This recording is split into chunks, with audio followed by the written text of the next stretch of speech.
216 Creator Studios, your gateway to professional podcasting. Whether you're a seasoned podcaster or just starting, 216 Creator Studios offers state-of-the-art podcast studios designed to meet all your recording needs.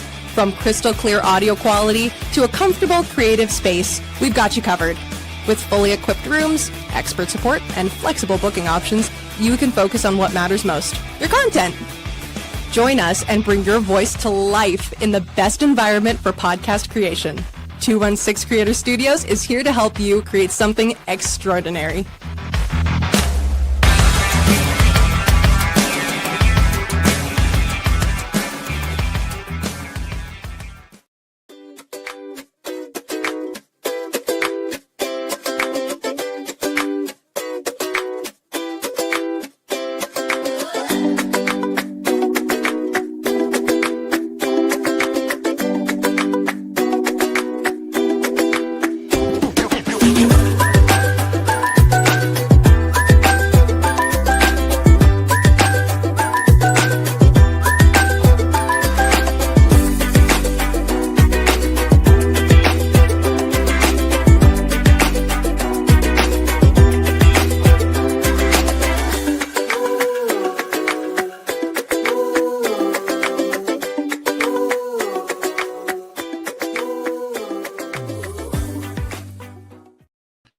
What's up, everybody? It's your boy Cappuccino. I already screwed that up, Nikki. It's your boy Cappuccino here behind the scenes at another great episode of Paws podcast. Hey, listen, if you like what you see here today, don't be afraid to hit that Google box. Go to YouTube, 216 Creator Studios. Make sure you like, share, subscribe, and ding that bell for future notifications. Hey, listen, we appreciate the support.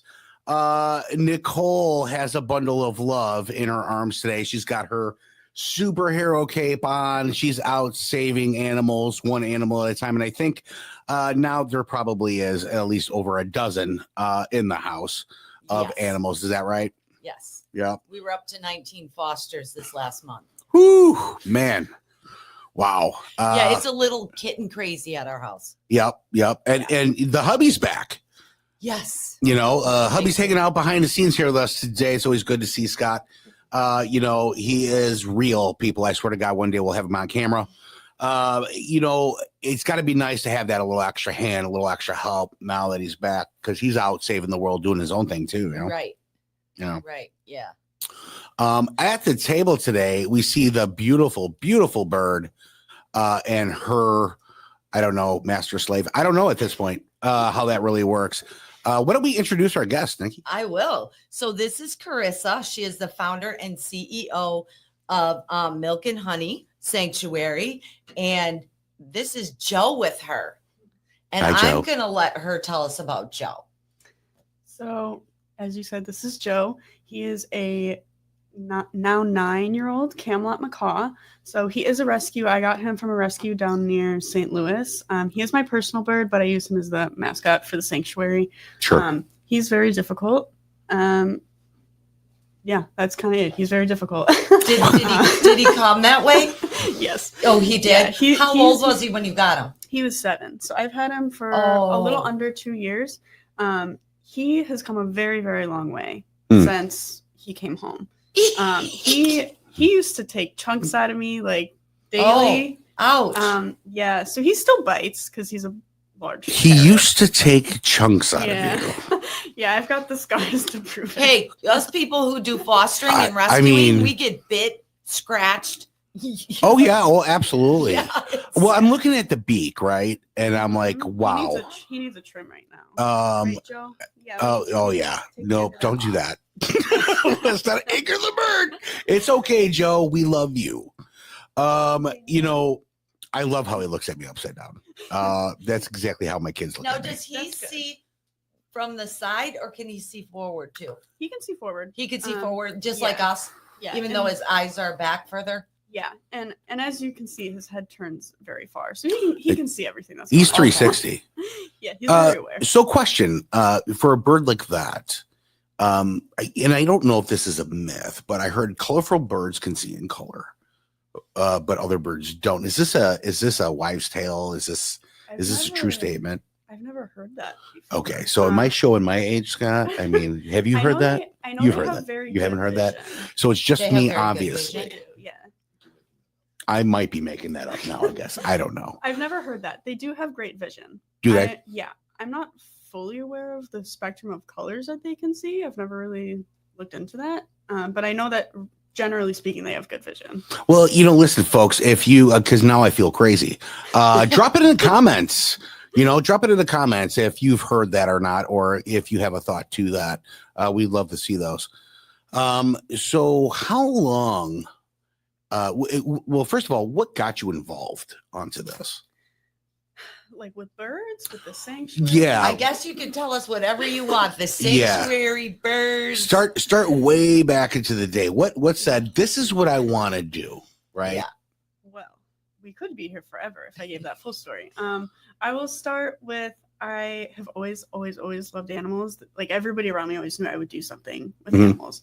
When I was in 6th grade, I learned what a zoo vet was. Like I learned that you could be a vet specifically for zoo animals. Oh. And that piqued my interest. So that was what I then did everything for. So I interned at Brookfield Zoo. I did internships at wildlife rehab centers. I worked as a vet tech for almost 3 years while I was in college. And then I ended up going to school for both zoology and botany. So I was pre-vet for 2.5 years while I was in college until I had my crisis when I realized I didn't want to do that anymore. And then I was kind of in limbo for a while. And I didn't know what I wanted to do. And I didn't know what direction I wanted to go in. And then my senior year, like pretty close to graduation, actually, the idea kind of formed. And it was a very gradual decision. Like, it wasn't like I just woke up one day and was like, I'm going to do this. It was, it was a gradual thing where I would be having conversations with friends about my hatred for backyard breeders and certain things, and I would just go on this whole rambling thing, and they were like, how about you do something with that? I don't know. And I just found myself every time I got really passionate about talking about something or involved with something, it had to do with rescuing different kinds of animals. And I wanted to be a zoo vet before because I love the idea of working with all different kinds of animals, North American natives and not, large, small, feathered, furry, scaly, whatever. So it kind of gradually turned into this thing where I was like, maybe I should just start my own thing and rescue animals and help educate people about what they should or shouldn't be doing or where they should or shouldn't go and that kind of thing. So it's still evolving as we're putting it together. So yeah, it's still a work in progress, but this is what we're doing. But you always just keep going. Oh yeah. You have to keep going. I mean, when you're passionate about saving and rescuing and rehoming or keeping the animal for the rest of their life, I think that's in your heart. Yeah. It's definitely something that you're born with, where it's I want to do this, and I want to get bit and peed on and pooped on and and screamed at and all these things, and it's gonna fulfill me. Right. I got pooped on the way here. Oh yeah. I'm so glad I put clean clothes on to come. But that happens, and I'm just trying to keep them content because otherwise they scream their little heads off. Now, Nicole, you have what is in the blanket?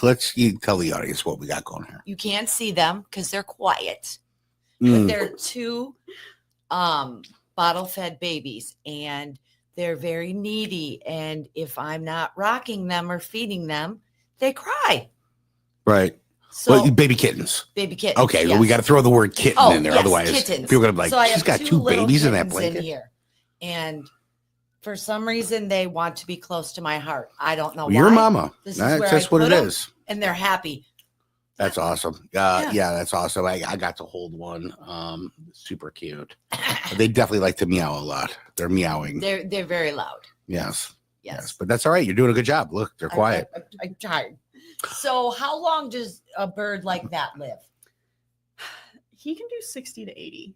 So he's going to outlive you. We'll probably be neck and neck.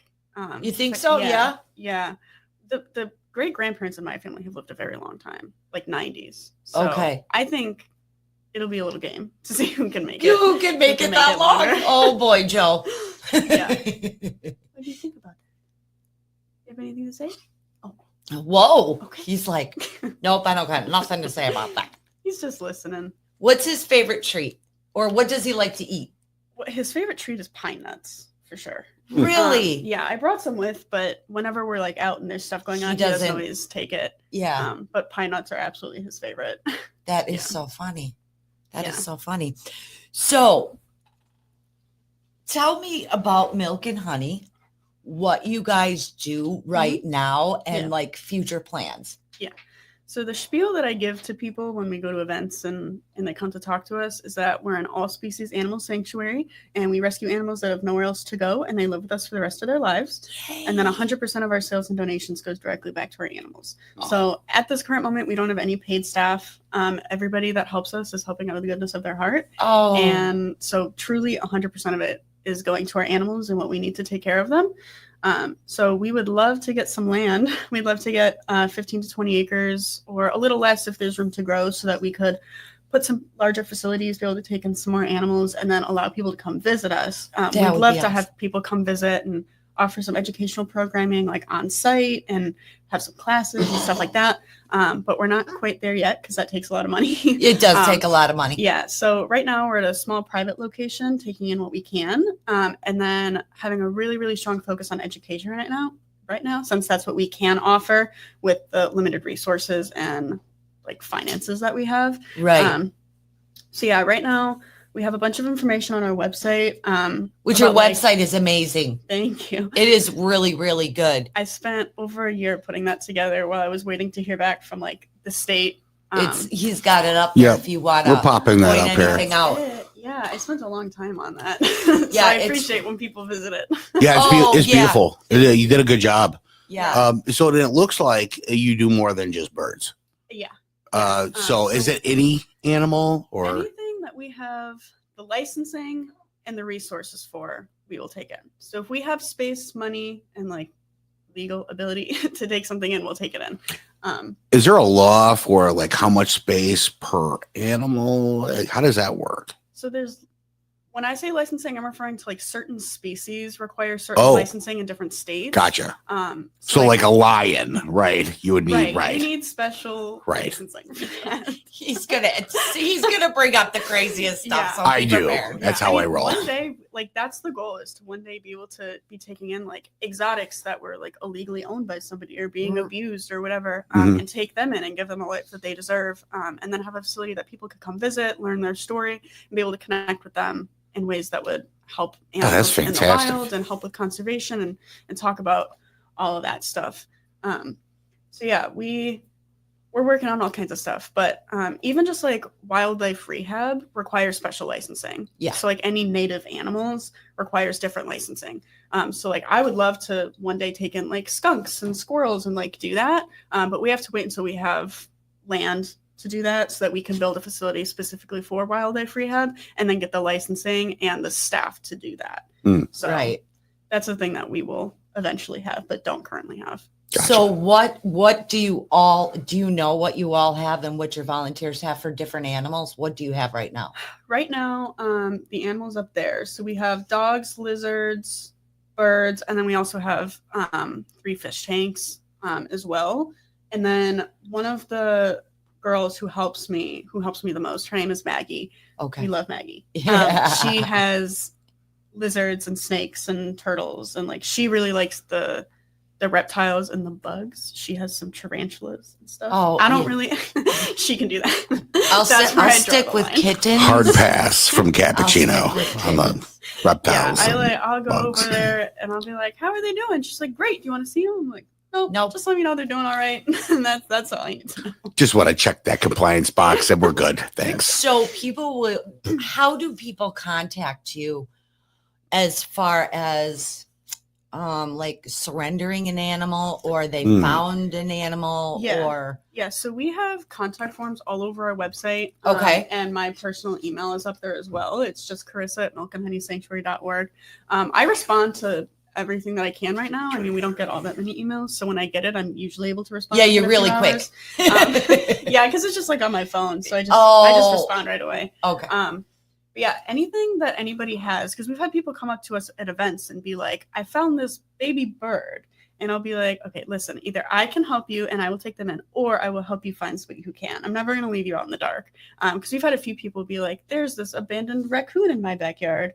And I'm like, legally, I cannot take that in. But if you email me, I will help you find somebody who can help you. Right. And see, that's the one of the main reasons I wanted to do a podcast was to feature people and create a network of helping. Absolutely. I got people call me and they're like, can you take this? Do you do this? Do you do that? Mhm. And I'm like, I don't, but I always give them resources so that nothing bad happens to that animal, so they can get the help that they need. Right. So that part of what we do in rescue is super important. Even if we don't do it, at least we can help them. Being able to help. Yeah. And like just being like, I know this lady in Volo and I know this lady in Arlington Heights. And you know, and even like the events that we do, we meet a lot of people, and a lot of people will give us their cards and they'll be like, I'm a squirrel lady. I rescue squirrels.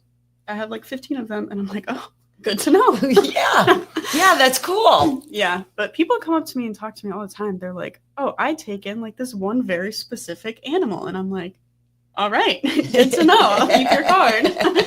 I have a business card collection of all the people in the animal businesses that just so I can, all right, I can whip open. I can help you. And you know, you do well with the networking side. Yeah. You've built a pretty good sized network to be able to help just about any animal at this point, which is really nice. Almost every animal. Close. Well, the lion, I don't think you got the lion, leave that to Scott, I'm sure. Yeah. He deals with the lions.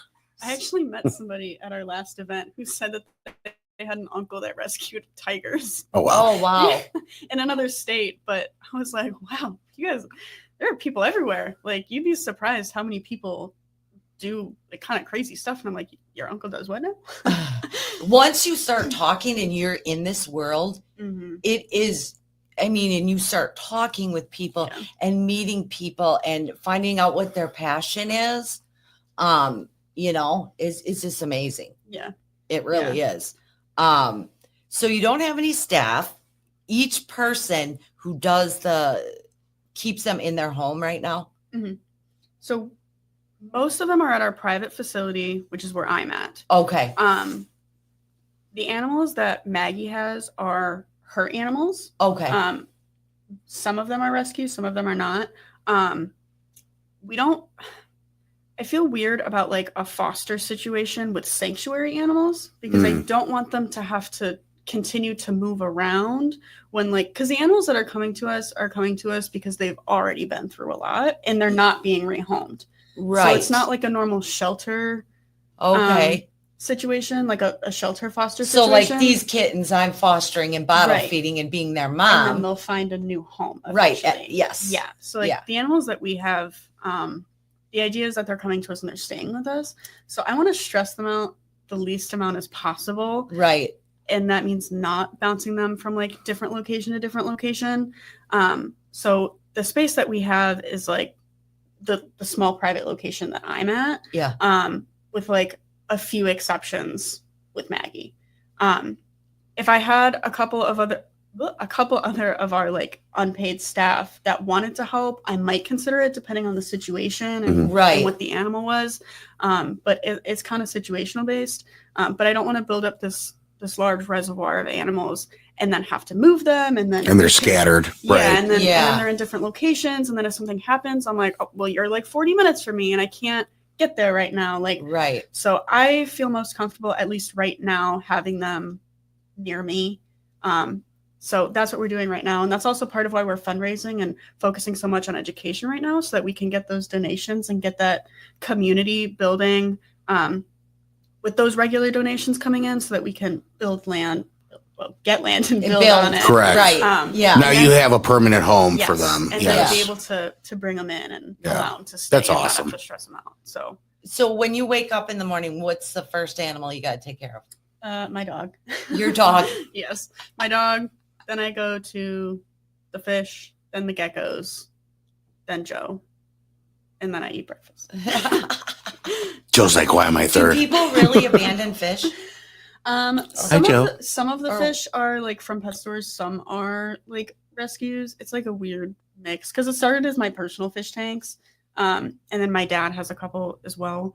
But like some of the fish were like returned to the fish store because like, you know, somebody's kid got them and then they were like, I don't want to clean the tank anymore. I didn't know people returned fish. Yeah, a lot of people return fish because they get too big and then they can't keep them in a 10-gallon tank anymore. And they're like, oh, this is stupid. I don't want to pay for this. And then they bring them back. So I know that when my kids brought home fish, they never got returned.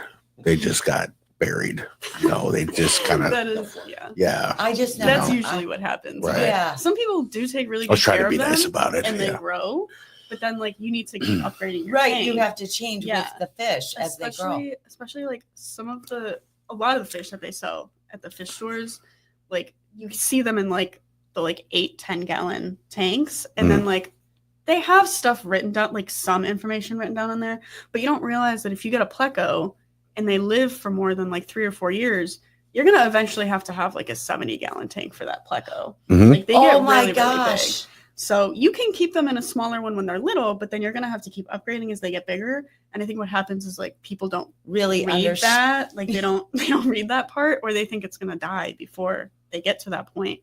And then they get really big and they're like, this isn't right to keep them in this tiny little tank. And then they bring them back to the fish store. Oh, wow. I did not. Yeah. Oh my gosh. The same too, I think, with reptiles, right? Like a bearded dragon. Yeah. They grow. You got to keep getting that tank. It's got to be. And so, and I think someone mentioned to me once, like the more of an ecosystem that you can build for them, the better. It's like, yes, sometimes it doesn't look great or smell great, but it's your ecosystem. So sometimes you don't really want to mess with that too much. Is that right? Yeah, I will say with reptiles, I will always recommend a bioactive, which is what building that ecosystem inside the tank is going to do. If you do bioactive, you have to clean it less and it doesn't smell as bad. Nice. So I'm not quite sure why some people don't do it. No judgment if you don't. But you're no, I think it's just education. I don't. Right.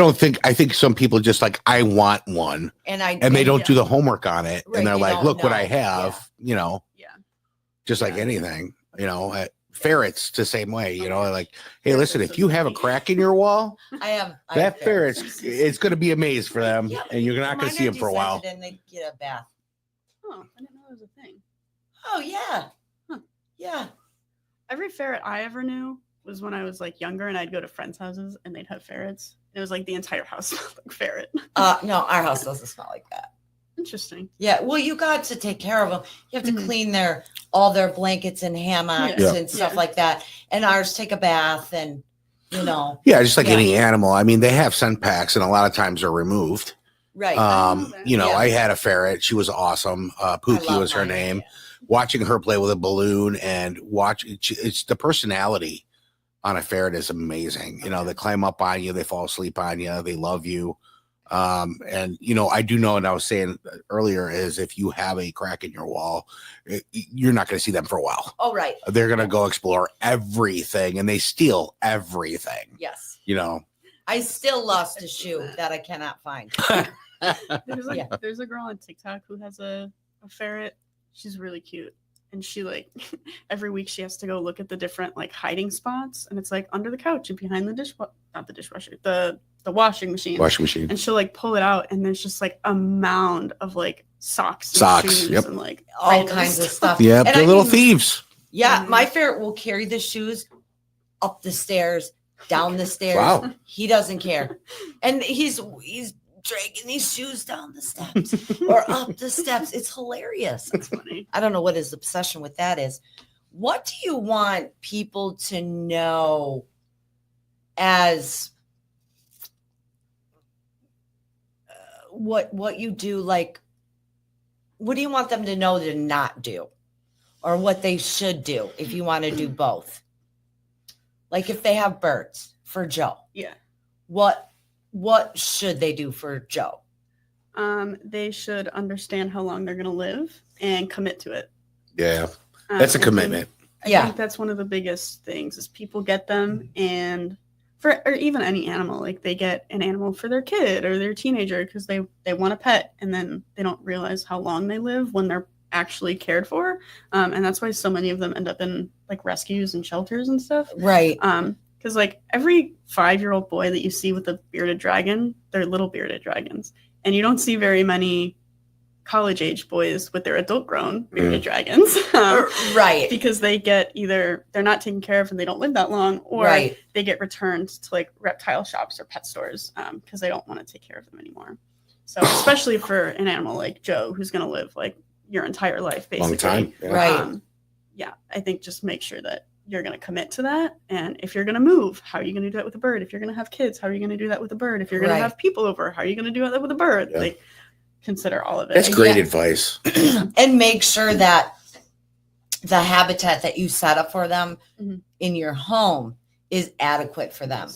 Yes. You know, I mean, they need to be socialized. I'm sure he has toys, Oh, yeah. so he doesn't Oh, get yeah. bored. He has snacks, but he's not Mhm. eating his snacks. Do you want a pine nut? You want one? So as far as maintenance on him, what? No? That's exactly how I eat a snack. So how do you do his We're the beak? same. So, Oh, he doesn't like that, I guess. he huh? has opinions on it too. Do you have an Um, opinion, Joe? Yeah. The first time I tried to trim his beak, I tried to do it at home Oh, because we had like I forgot what they're called, like the Dremels, like Yes. that you'd use for dogs now. Oh wow.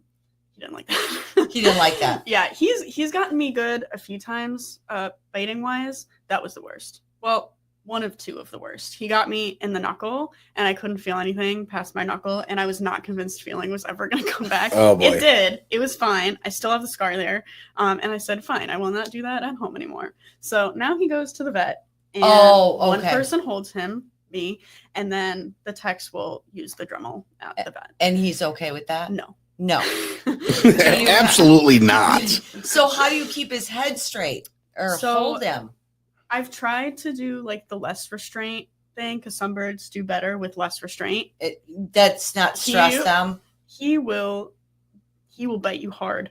If Don't you hate restrain don't him. hate me for asking, but do they, for situations like that, because you need to do that, right? Yes. Do they trank animals So- to let them rest a little bit while you're in there doing what you got to do? So birds, from the best of my understanding, don't do super well with anesthesia. Anesthesia. So like they can go under, and they do when it's necessary, but it's Oh, not ideal to do that like all the time. So he has been knocked out before for vet appointments. We did one like all over exam where they knocked him out. They did like the full exam. They did his beak and his nails and like checked everything out, took his weight, like all that stuff.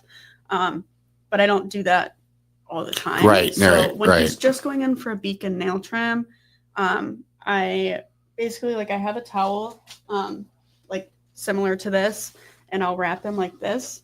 Yeah, he doesn't like it. he's like, no, you're not getting my and beak. then I have to Wow, hold, look at those feathers. and then I have to hold the He's back gorgeous. of his ears so that he can't bite. Bite. He He's really a little hates that. character. He really hates. Oh yeah, he has a big personality. Is he warming up and now he's gonna show off? Are you gonna show off, He Joe? was mad I brought the towel out. It's so that when you're being naughty, I can still handle you. She was just showing us, Joe.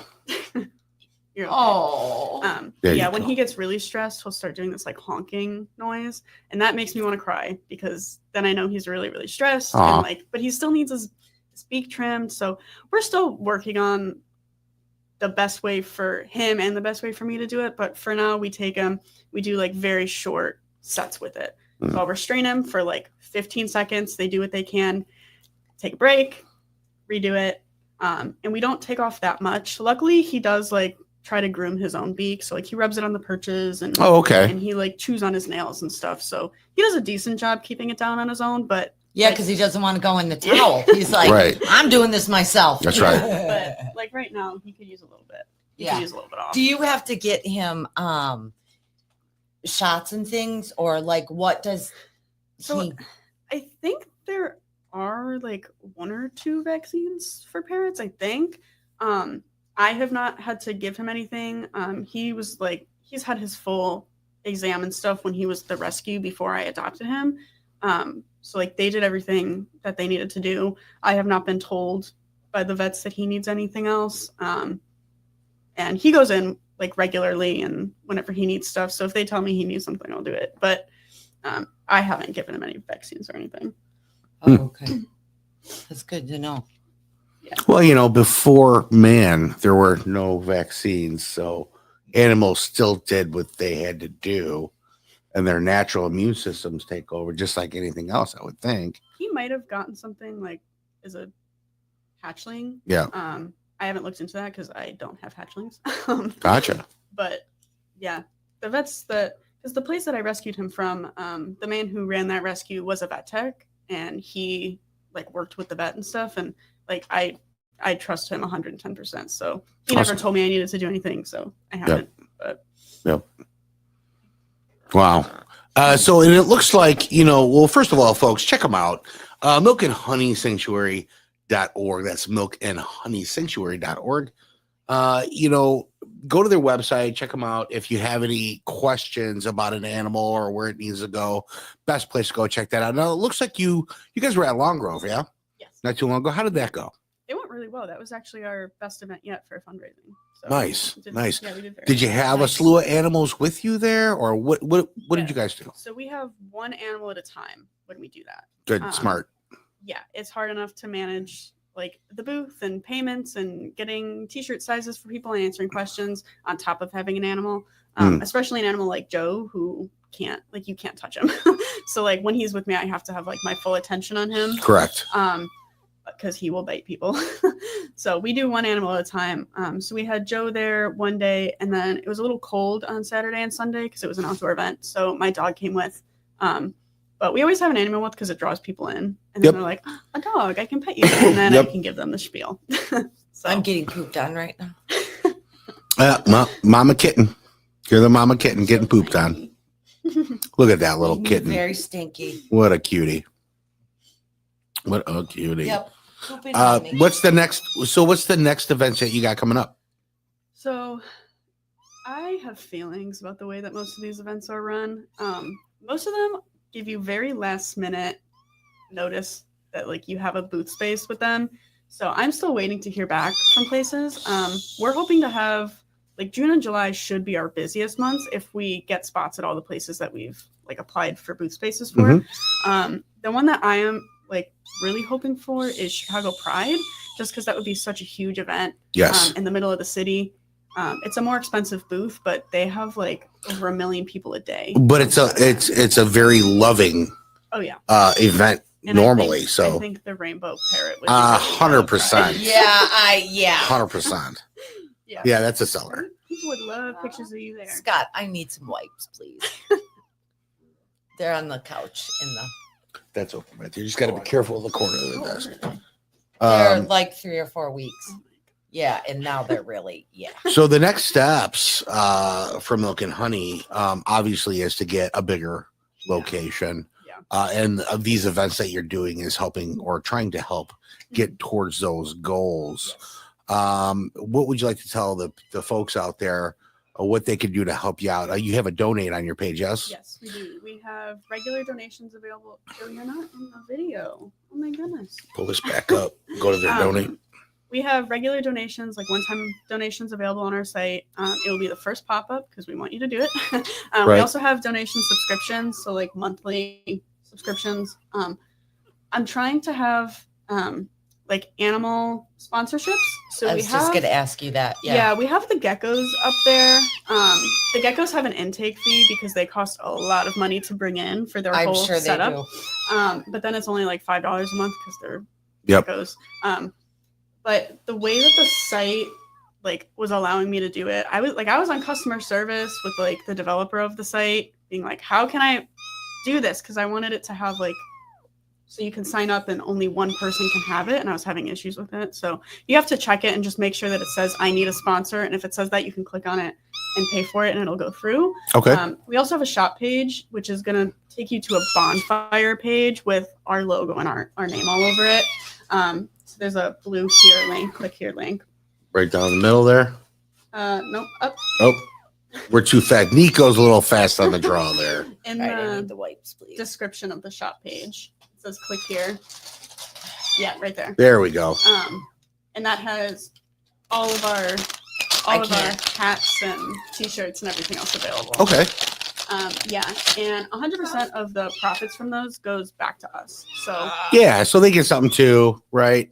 yeah, like which- a very little bit, but like what I sell them for in person is the same that we sell them for on Yep. their website. Yeah, And that's we all get- fair pricing. yeah, and we get the 100%. same thing back from Yep. them. And then there's an option to donate at checkout if you would like to, and all of that donation goes back to us. That doesn't go to them.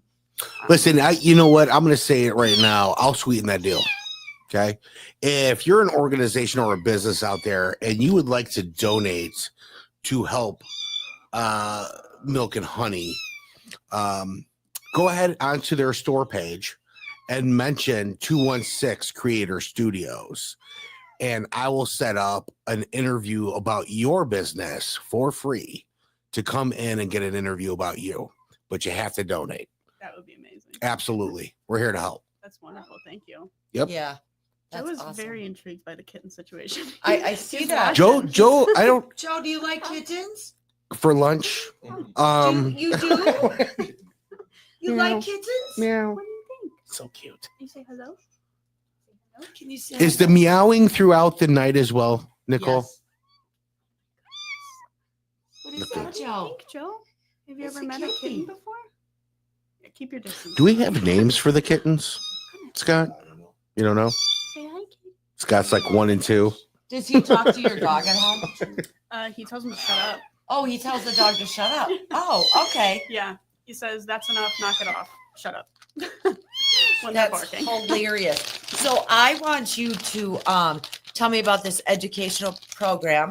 Yeah. How people can utilize it and whatever Yeah. else that you want to say. Yeah, so we have an educational program tab on our website. So the stuff that we have available right now is like university, like discussion session type stuff, where we would come and we would have like open conversations about animal welfare and conservation. We also have like corporate events. So if there's like a large business that's having like an outdoor event for their employees, we can come and bring some animals and talk to people, take pictures. We're working on our like elementary through high school programming right now. The person who helps with our educational programming, she is on our website, she's a teacher, so she's in school right now. But over the summer, she's going to help me develop the like K through 12 program. Nice. And then we also have something set up for like nonprofit centers for adults with disabilities. So we can do that right now. The issue is like most of those nonprofits don't have the money to pay for that programming. Right. So we have it set up that for each, I forgot what it is. There's That like seems to be the a going certain rate. amount of each program that's paid for by other services. X% of that will go back to those nonprofit organizations. So once we book enough of the other ones, we can do one of the adults with disability centers for free. So we have like a list. They reach out to us and they're like, "We'd love for you to come." And we say, "Okay, great, you're on our list." And then once we make enough back from the other programs, we can go to them for free. Oh, nice. That's fantastic. So Nice. we understand. What a great it's idea. hard as a nonprofit, so we get it. Exactly. Smart. And you just got to figure out how you can do it to make it work. Yeah. And you always make it work in the end. Yeah. You And know.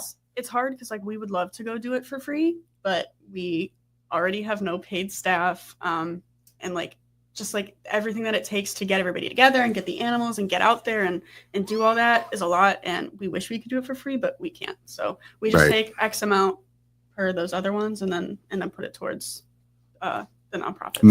Makes a lot of sense. Yeah. Absolutely. So when you do one of these events, what is it? What would be an example of it if somebody wants to have this? Yeah, so it would depend on what it's for. Okay. So like the university ones, we have two different options. One of them is, like I said before, like a seminar type thing. So we would come in with an Oh. animal or two and we would have open discussion about animal welfare and conservation. So like a led discussion to allow students to ask questions and give their input and why they think something and all those different things and just like have conversation. The other thing is for like events. Like I know at my university, we used to have like outdoor, just like fun events.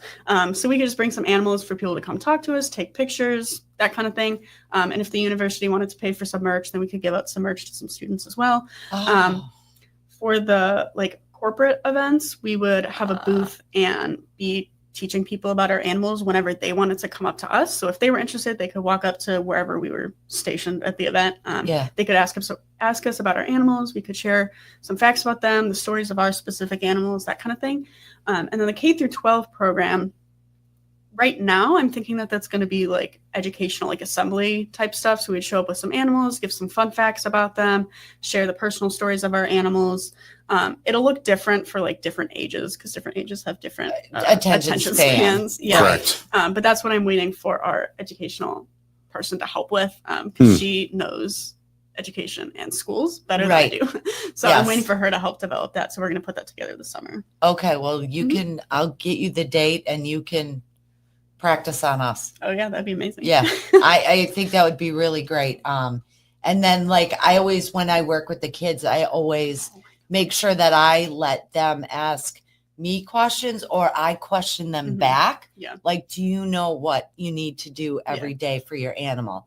And, you know, things like that. So they have to think about it. Like, I eat. I'm like, you eat every day, you know, so your animals need to. So you kind of got to talk at their level. So what they understand. Yeah. So. Yeah. I'm really good with like the little kids, like before they get to elementary school, because I used to nanny for a few different families. So I really love like toddlers, but that's obviously not what they're going for. So like I really like the university level stuff and then the toddler stuff and everything in between. I'm like, we're going to figure this out. Well, it's a little rough because you have to do quick things with them because then they're on to the next thing. That's right. And they have to be little projects. When I do animal projects with the kids, it can't be, I mean, we cut hot dogs up in 4 slices and then did the little pieces and you put them in a sandwich bag and then they go to the Humane Society as training treats.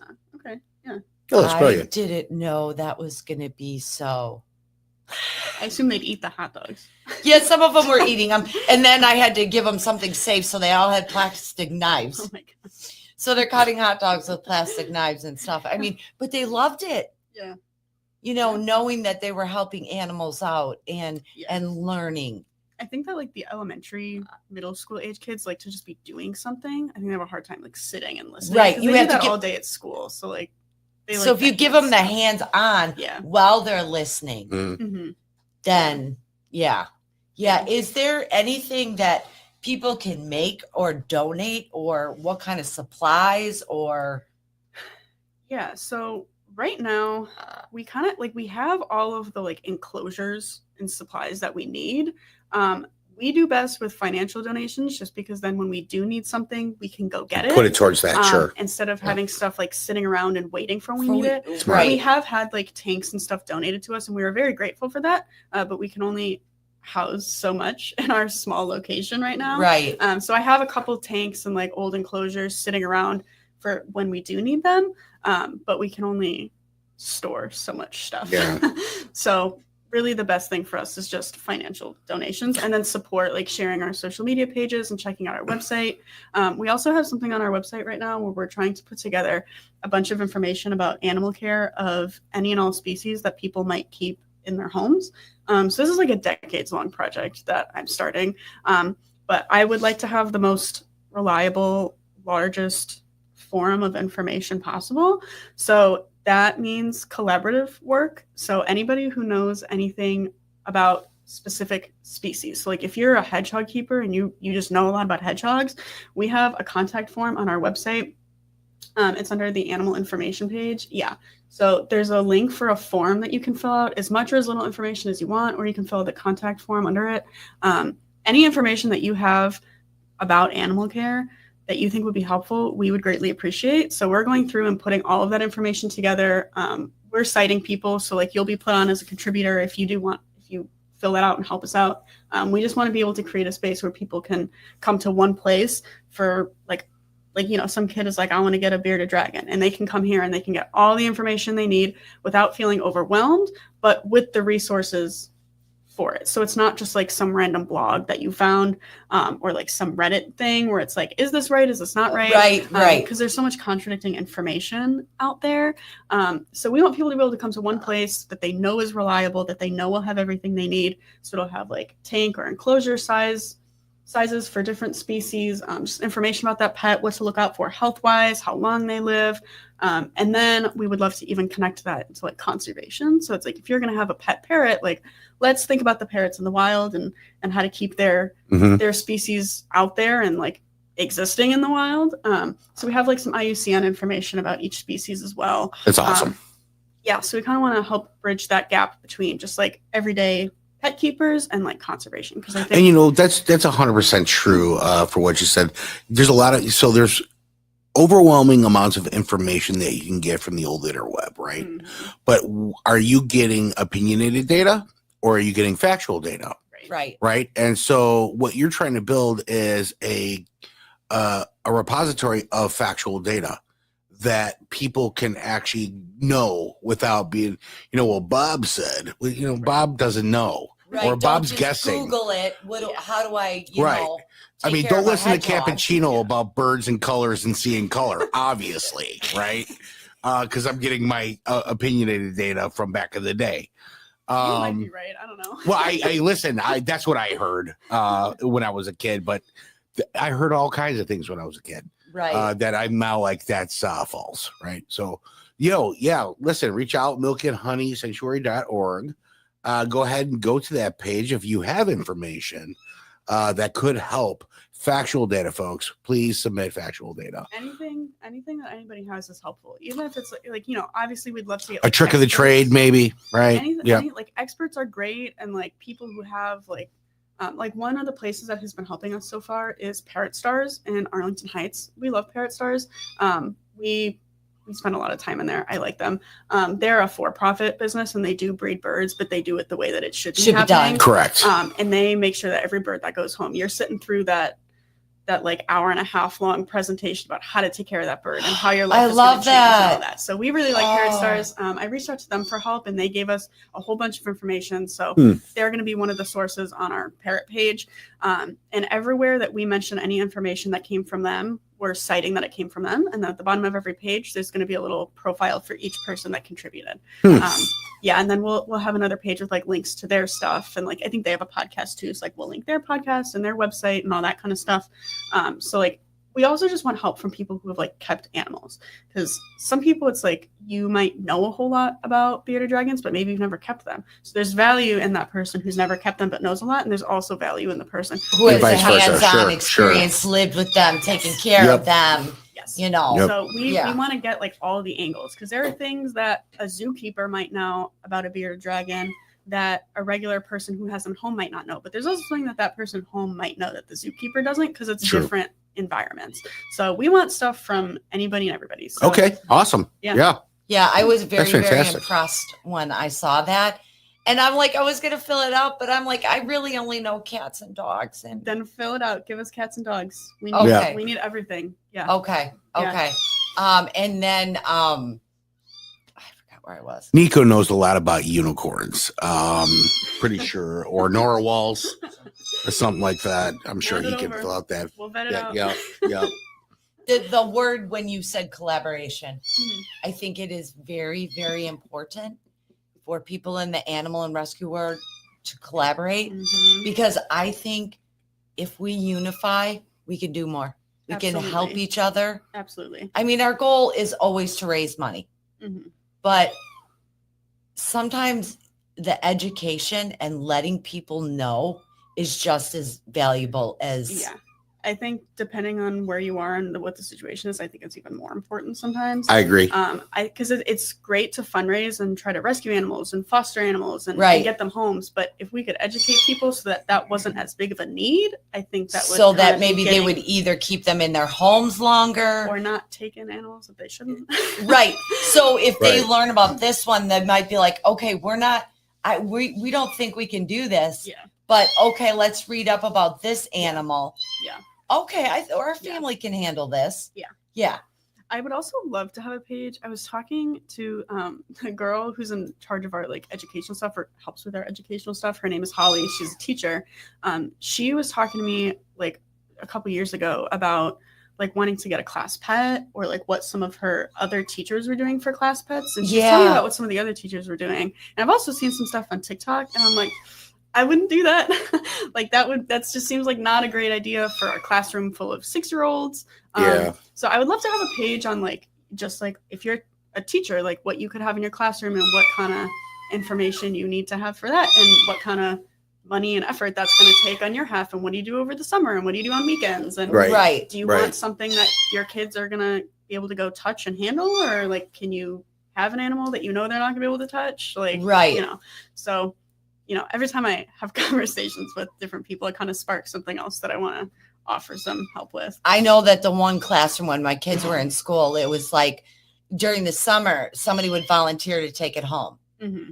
And keep it and then bring it back. And then holidays and weekends and stuff like that, it was assigned to different people in the class. I have feelings about that as well. I don't think it's all bad, but I think it's a lot to expect that a 10-year-old is going to bring that animal home and properly take care of them. Yeah, So, I can see that. So that's hopefully where the parents step in. hopefully. And as a learning experience, that what it really takes to be responsible for an animal, you know? Yeah. Yeah, accountability Yeah. is key to that, right? Yeah. Commitment, accountability, and parents usually are. I mean, listen, I got kids that don't listen to me, let alone a dog that doesn't listen to me. But if you're going to get your kid an animal, then make sure it's feasible for the whole family, Right. too, right?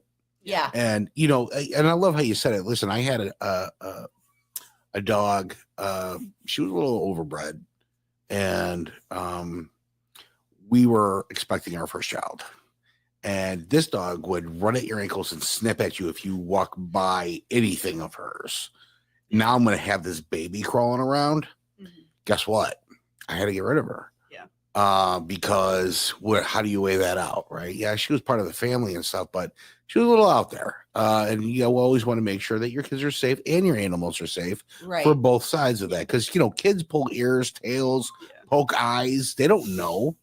And So there are definitely situations where that's the best thing to do is to rehome them. And there is no shame at all in that. No. Correct. But I think some of where the issue lies is people get animals being like, I'll just have them for a couple of years and then I'll just bring them back. Or somebody that's gets something horrible for their kid, and then that's a horrible mindset. Oh, well, like it's up to my kid to take care, like my 5-year-old to take care of this thing. Oh. So it's like, well, that's not a great idea. No. Okay, no. if you're going to teach them that, responsibility, you have to guide them. Right.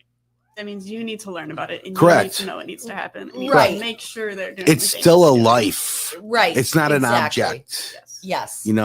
Yeah. Everybody uses the word pet. Right. But listen, that pet is still a life. I kind of like that it's a life. Yep. And maybe if people would see it that way, they would take it more to heart than just the word pet. I don't know. But we're humans. We only think we're the only things in the center of the galaxy, Yeah. right? But the world, the blueberry we live on, that we visit on, is filled with life all Right. over the place. Yeah. And in my book, no life is any different than any other life, really, if you really think about it. Yeah. So if you're going to take something in your household, it is part of your family. And if you're not going to treat it that way, don't take it, Right. Yeah. Yeah. And plan. And if you do want to take it, I love how she puts that plan. Right. Make a plan. I do your like homework. that too. Yeah. That's Yeah. fantastic. That is a very important. Joe's having strong opinions as well. I see that. So maybe we should have classes for the parents and the kids. Hi, Joe. To plan. Yeah. What do you think? Joe side-eyeing me, really. Oh. He's side-eyeing me. See, he doesn't That like me. wants attention. Hi, Joe. Can you say hello? Hello. Can you say hello? I see his tongue. Are you like a boy? Oh. Aw, how sweet. Mhm. Does he give you love? Yeah. Yeah. Yeah. He switches very quickly. From angry to love and Yeah. love to anger. Sounds like every guy that I know. Like, we only know the words fine and angry. That's it. How are you? I'm fine. It's kind of interesting. Like Or hungry. over the time that Right. I had him, like you learn the different quirks of like when he's okay and when he's not. Not okay. So like he's great. If I put him on the floor with a bunch of foot toys and I lay on the floor with him, I trust him wholeheartedly. I'll let him climb on my face, climb in the back of my head. Like I have full trust in him when we're on the floor like that. But if I go to get him to step up from a perch, he gets mad. So I wrap my arm in a towel, and I think it's because he likes the stability. Okay. But it's just like goofy stuff like that where I'm like, why can't you just step up? What's the issue? But like he wants my arm wrapped in a towel when he steps up. I think he just prefers how it feels because he'll bite me otherwise. But if he's on the floor, I'll let him climb on my face. And that must be his most relaxed. I guess. I don't know. He's goofy. There's just like certain stuff where I'm like, what are you doing?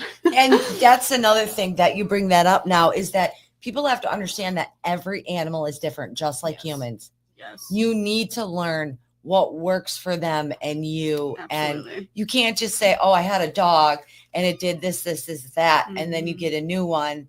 And they don't do that same stuff. Right. Yeah. So everything has its own and you have to learn that. Yeah. You know, what works and doesn't. Yeah. Norman, the Basset Hound on our website, he is very particular. And very angry all the time. He's been like that ever since we've had him. That's not a new thing. But like he could not be more different from the other dog that's up there, Sansa. Like Sansa's like the sweetest thing ever, always wants to be touching you. Like if you're not touching her, she's crying, literally. But Norman, it's like you walk up to him and you're like, can I pet you? And he like gives you side eye and he's like, no. So like they're very, very different. So yeah. If I went to go approach Norman the way that I approach Sansa, that would not end well. Right. So that's a perfect example. So you need to learn. Yeah. How to adjust accordingly Yeah. to the personality of each animal. And you know, and another thing in the rescue world, I know sometimes we don't get a lot of information, but it would be so great to have a little bit of background on like, why did you, instead of just putting him in a box and setting him outside the door or on the side of the road that's part of why we don't give our current location out to anybody. Drop offs. Because we can't do that right now. Like, we don't have the space for that. And that would be a problem. It's not like a Goodwill box out there where you can right. drop It's not. It doesn't work. work that way. I mean, we have people just leaving carriers with cats in them, and they just leave. Oh my gosh. I mean, okay, they probably think that they're doing the better thing than leaving it, and they know that we're going to love it and feed it and take care of it. It's better than leaving them on the side of the road, but you could just wait until like one of the shelters is open and then you can bring them in. Right. Nobody's going to judge you for coming in and being like, I found them and I don't know what to do with them, or this happened and I can't give them what they need. Like nobody's going to judge you for that. So right. Because you can wait until they're open and they don't have to sit outside in the cold. Right. Or the other thing, I was talking about one of the rescues in Chicago, and people were putting them over the fences. Yeah, I've heard of stuff like that. Yeah. I mean, who does that? But okay, so we got a couple minutes left and I got to do my shout outs.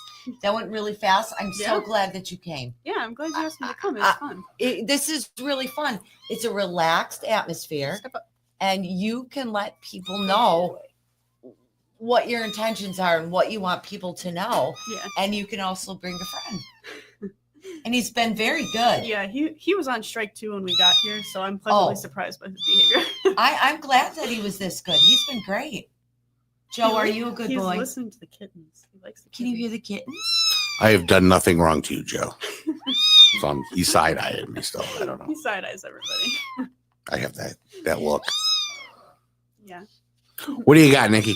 All right. Okay. So on Monday, May 26th, from 7:30 to 11 is a pancake breakfast. It's a fundraiser for Glory Bound Rescue. Love that. Yeah, and it's all you can eat pancakes. I think there's even a pancake eating contest. She gave me tickets for that. I'm trying to make it there so I can go live. Oh, that would be cool. Awesome. Yep. We're gonna try and be there, folks. So then May 31st, I will be in Poplar Grove with my booth. I will be selling stuff, and I'm always promoting the rescues that I work with. My 3 pups, Paws, Anderson. I might have a foster or 2 with me. June 7th, Pupsapalooza. It is in Poplar Grove, and it's at Mortimer's Roadhouse. That is June 7th from 12 to 5. There's going to be rescues there and food and music and raffles and crafters and dogs. Oh, And my. my 3 pups is going to be there. And we're actually doing pick a toy where you come in and your dog can run in for $5, hop in the pool, and it's going to be filled with toys. Oh, wow. So they're actually going to do their own shopping. And at the same time, we're going to make money for the rescue. I love that. So that we can buy more food. And then once again, my 3 pups is open every Tuesday, 10 to 2. If you are struggling financially and you need some help with food and for cats, dogs, we also have low cost items there that you can purchase for a donation. And most of all, like, share, and subscribe to my podcast. I'm very passionate about what I do and the people that come on here. And most of all, look at this. It is kitten season, and there are so many kittens out there that the key is to spay and neuter. And I put a lot of stuff on my Facebook that gives you resources for low spayed and neuter. So the only way that we're ever going to conquer kitten season, you tell them, say spay and neuter, right? Yes, thank you. So not that I don't love having them, but there are a lot of cats in the world. They all need homes. Yes. They all need homes. Yes. Yes, I love you too. Let's not overpopulate. That way everybody gets a fair shot. Exactly. Spay and neuter, folks. Spay and neuter.